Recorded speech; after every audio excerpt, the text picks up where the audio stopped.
les amis, j'espère que vous allez bien. On se retrouve aujourd'hui pour une nouvelle vidéo organisation en ce début de mois de janvier. Qui dit janvier dit nouvelle année. Donc il est grand temps que je m'attaque à me faire un calendrier pour cette nouvelle année. Donc je vais utiliser les calendriers qui sont disponibles sur ma boutique. N'hésitez pas à aller jeter un coup d'œil. Donc moi j'ai opté pour celui-là, donc plutôt celui qui est dans les tons vert et orange, et il y en a un autre plutôt dans les tons rose, beige, marron.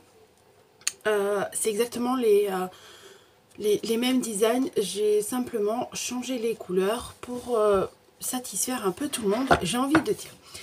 Donc la particularité de ce calendrier, c'est que je l'ai designé sur un format A4 comme vous pouvez le voir, et en fait on viendra découper au milieu, donc ça fera 10,5 de part et d'autre, et on aura un espèce de calendrier type chevalet.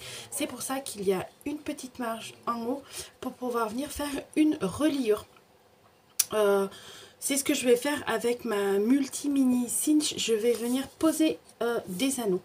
Donc là c'est la première de couverture, et là de ce côté la dernière de couverture. Donc je suis venue faire les papiers comme ça, enfin les mois sur le papier, et à chaque fois je les ai fait fonctionner par deux en alternant les couleurs et les motifs. J'espère que vous voyez bien. Donc on va se retrouver dans un petit instant pour vous montrer comment j'ai créé le mien, et comme ça vous aurez une idée de comment procéder pour faire le vôtre façon chevalet.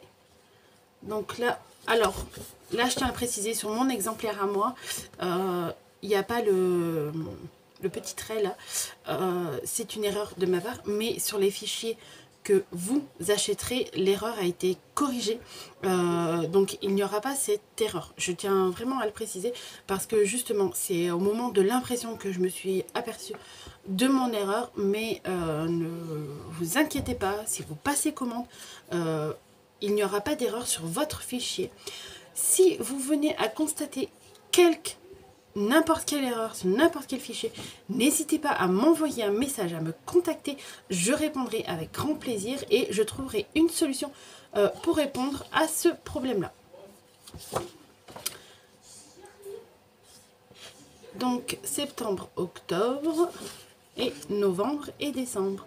Donc voilà, on se retrouve vue plongée pour procéder au petit tuto de ce petit calendrier. Me revoilà vue plongeante pour vous expliquer comment j'ai procédé au montage du calendrier. Donc j'ai pris de la cartonnette pour venir faire ma structure. Donc j'ai pris deux morceaux de cartonnette de 11,5 par 31 cm et un autre petit morceau de 5,5 cm par 11,5. Ça va me servir à faire la base. N'hésitez pas à mettre pause pour voir les dimensions dont vous avez besoin pour réaliser ce calendrier. Ça permettra d'avoir juste un tout petit peu de marge tout autour des papiers, des calendriers que j'ai créés. Il n'y aura pas une très grosse marge tout autour, donc ça sera parfait pour le maintien.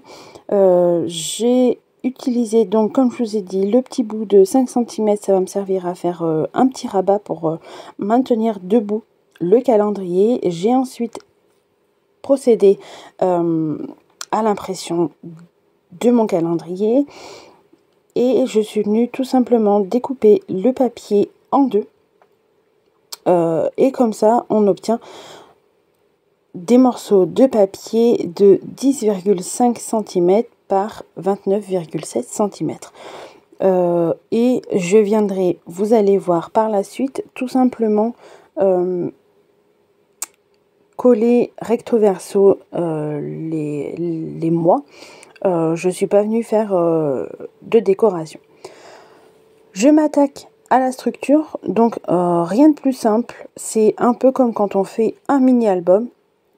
Je vais procéder de la même façon. J'ai pris une grande feuille de papier couleur verte. C'est un format A3. Comme ça, j'ai bien la place pour venir maroufler tout ma petite cartonnette là. J'aurai largement la place parce que si j'aurais dû utiliser du papier A4, j'aurais dû le faire en 2 fois, étant donné que la longueur de ma cartonnette est de 31 cm. Et je ne voulais pas faire de raccord, donc j'ai opté pour cette grande feuille. C'est une feuille de ce qu'il y a de plus basique pour les loisirs créatifs. Elle est pas trop épaisse mais pas trop fine, ça doit être du 100 grammes il me semble, voire 120 mais pas au-delà, et ça me suffit largement pour faire la structure de mon calendrier. Donc là je viens coller donc les 2 morceaux qui vont me servir pour la structure. J'hésite pas à coller la face claire sur le côté du papier en fait vert, comme ça évitera qu'on voie par transparence au cas où les motifs. En général, j'ai jamais de problème, mais je préfère éviter ce petit désagrément. J'essaye de coller tout ça le plus droit possible quand même, en m'aidant de ma règle. Et comme vous pouvez le voir, j'ai pu coller les 2 morceaux et avoir assez de place pour venir faire un rabat, pour venir maroufler tout ça. J'espère que je suis assez claire, que vous comprenez ou que les images parlent d'elles-mêmes. Une fois qu'on a découpé, je vais venir plier, rabattre mon papier sur ma cartonnette pour pouvoir faire une finition parfaite, un peu comme on fait sur les mini-albums. Je fonctionne exactement de la même façon, sauf que c'est pour faire un calendrier tout simplement. J'aurais très bien pu venir aussi coller l'autre partie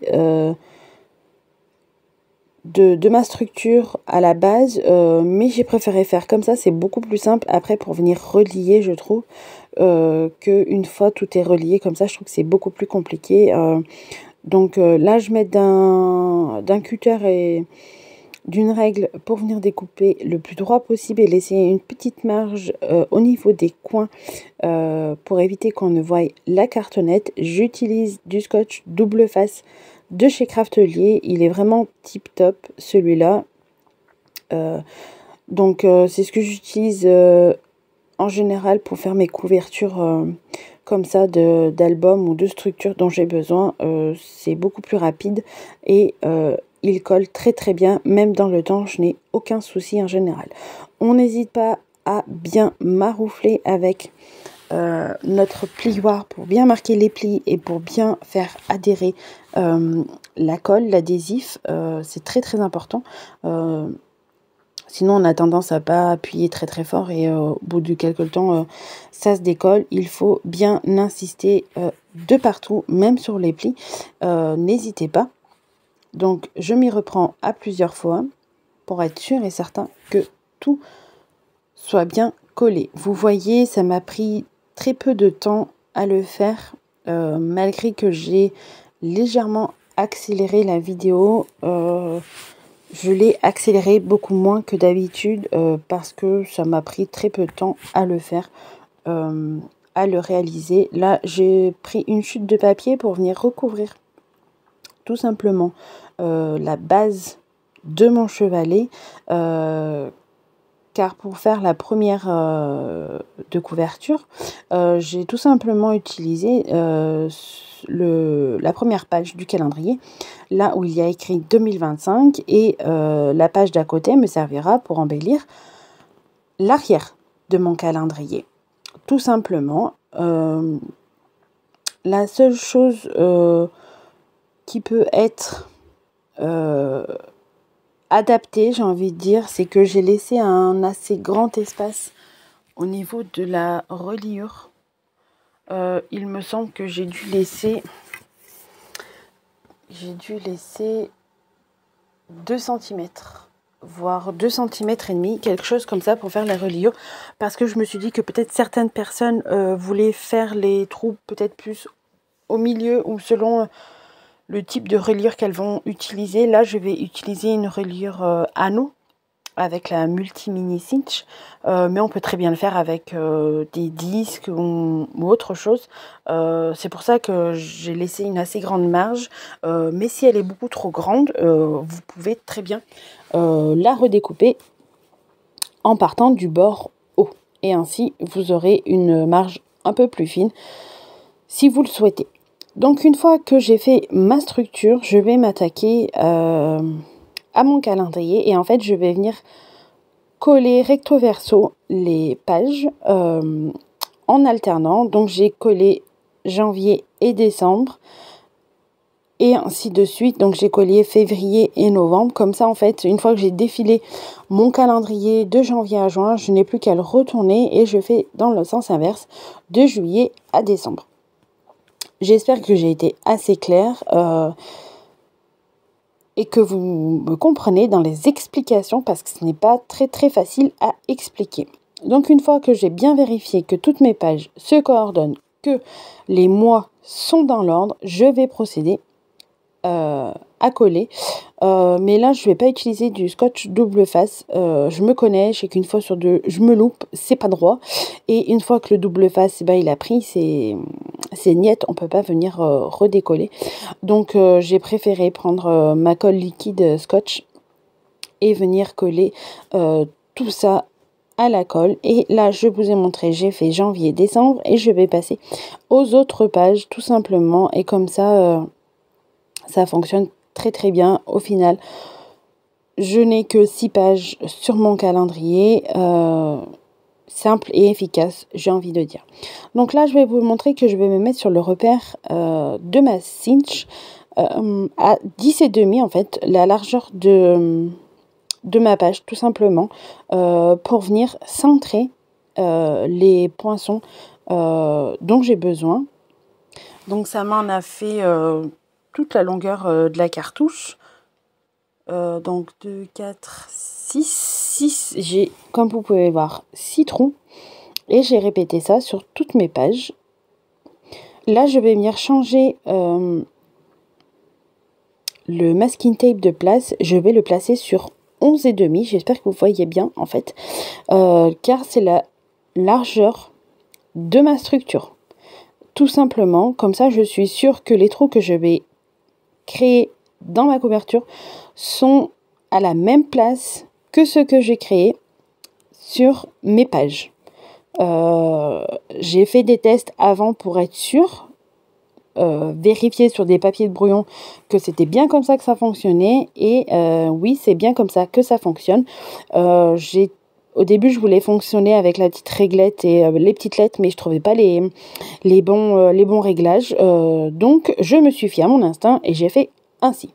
Maintenant qu'on a fait toutes les pages, notre structure est prête. Je viens assembler le tout. Donc, j'ai pris des anneaux noirs pour que ce soit plus simple et plus élégant, pour éviter qu'il y ait trop de multitude de couleurs.